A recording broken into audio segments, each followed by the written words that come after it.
What if I told you that your word isn't your enemy? What if that constant stress you're carrying isn't actually your body's way of giving you vital information? Information that you could transform your life if you knew how to listen to it.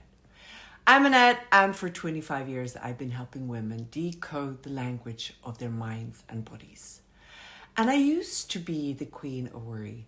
I worried about everything. What people thought of me, whether I was good enough, if I was making the right decisions. I lived in constant state of stress, thinking that's just how life was supposed to be. But here's what I discovered. Worry isn't random. It's not just something that happens to you. It's information. So in the next 15 minutes, I'm going to share with you exactly why you worry, what your stress is actually trying to tell you, and most importantly, how to transform that nervous system energy into clarity and action. Because when you understand the language of worry, you can finally use it as a tool instead of letting it use you. So grab a cup of tea, get comfortable, and let's dive into what your worry is about. First, you need to understand something crucial. Your brain is outdated. I know this sounds harsh, but it's true. Your mind was designed for a world that no longer exists. Your brain's primary job is to keep you safe. And in ancient times, that meant scanning for physical threats, lions, tigers, dangerous weather. But here's the problem. Your brain can't tell the difference between a lion chasing you and your boss sending you a critical email. To your nervous system, it's all the same threat. So when you worry about that presentation next week, or stress about that your friend meant by that comment, your brain is doing exactly what it was designed to do. But it's completely outdated for the life you're. This creates what I call the worry loop. You have a thought, maybe. What if you mess up this project? And your brain immediately goes into survival mode. Your body releases stress hormones. Your heart rate increases. Your breathing becomes shallow. But here's the kicker. Because there's no actual physical threat to run from or fight, all that energy just sits in your system, creating more worry thoughts. And round you go. Most people try to stop worrying by thinking their way out of it. But you can't think your way out of something that's happening in your body. This is why positive thinking alone doesn't work for chronic. But what if I told you that your worry is actually a genius? What if it's your inner wisdom trying to communicate with you, but you just haven't learned the language yet? Every worry, every stress response, every anxious thought is your system's way of saying, pay attention. Something here needs your awareness. It might be telling you that you're living according to somebody else's expectations. It might be pointing out that you're not honoring your own boundaries. Or it could be highlighting where you're not trusting yourself. The question isn't how to stop worrying. The question is, what is this worry trying to teach? There are 3 types of worry. In my 25 years of doing this work, I've discovered that most worry falls into these 3 categories. And each one is giving you different information. First, there's performance worry.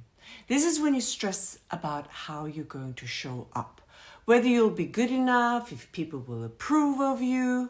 This type of worry is usually your systems telling you that you're seeking validation from outside yourself instead of trusting your own worth. Second is control worry. This shows up as stressing about outcomes, about what might happen, about things beyond your influence. This worry is information that you're trying to control life instead of flowing with it. And remember, control is always based on fear. Third is identity worry. This is the deepest level, worrying about who you are, whether you're living authentically, if you're on the right path. This worry often means you're living someone else's blueprint instead of your own. Here's something most people don't realize. Your body knows before your mind does. Your shoulders tense up before you consciously think you're stressed. Your stomach gets tight before you realize you're worried about that conversation. Your body is constantly giving you information, but most of us have been taught to ignore it, to push it through, to think our way out of everything.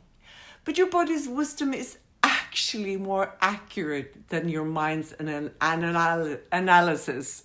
When you start paying attention to where you feel worry in your body, you can catch it much earlier and work with it instead of against it. Now, here's where it gets really interesting. Much of what we worry about isn't even ours. It's borrowed information, expectations, fears, and beliefs that were given to us by parents, teachers, society, and media. Let me give you an example. Maybe you worry constantly about money. But when you really examine it, is that worry based on your actually current situation? Or is it your mother's voice in your head saying money doesn't grow on trees? Or perhaps you worry about being too much, too loud, too emotional, too different. But whose voice is that? Who first told you that you were too much?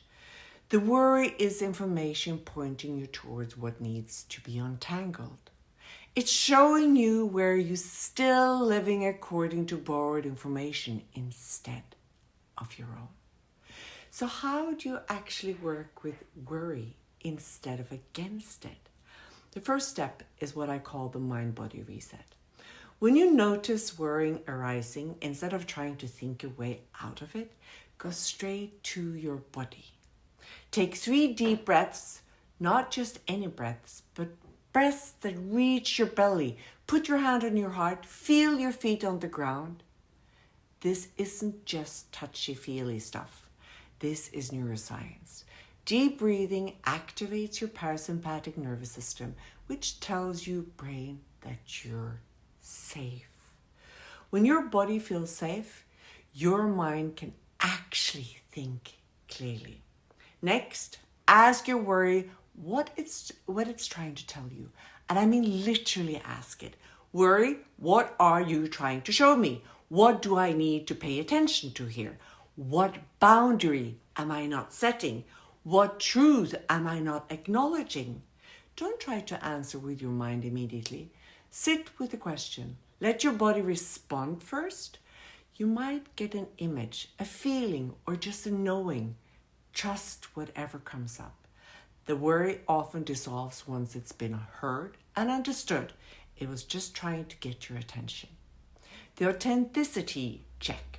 Finally, use your worry as an authenticity check. Ask yourself, is this worrying pointing me towards what I truly want? Or is it keeping me stuck in what I think I should want?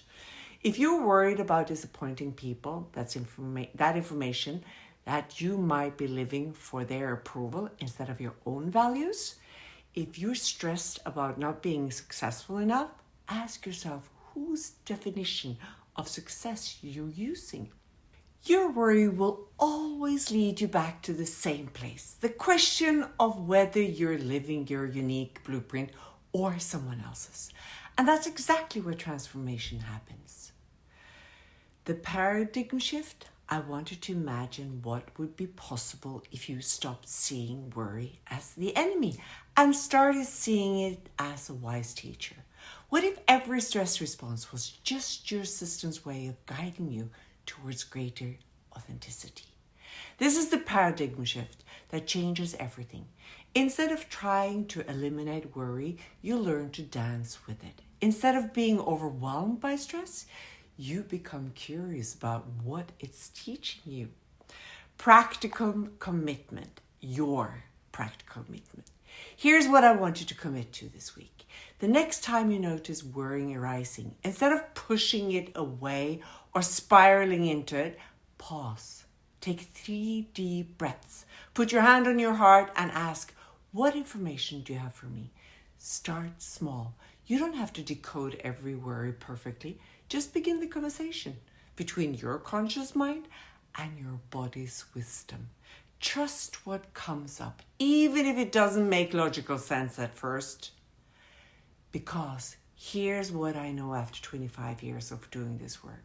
When you learn to listen to your worry, you learn to listen to yourself. When you understand what your stress is telling you, you start making discussions from your own authentic voice instead of borrowed fears. And that's when everything changes. That's when you stop living somebody else's blueprint and start creating from your own unique truth. Your worry isn't your enemy. It's your inner voice, wisdom, and voice trying to set you free.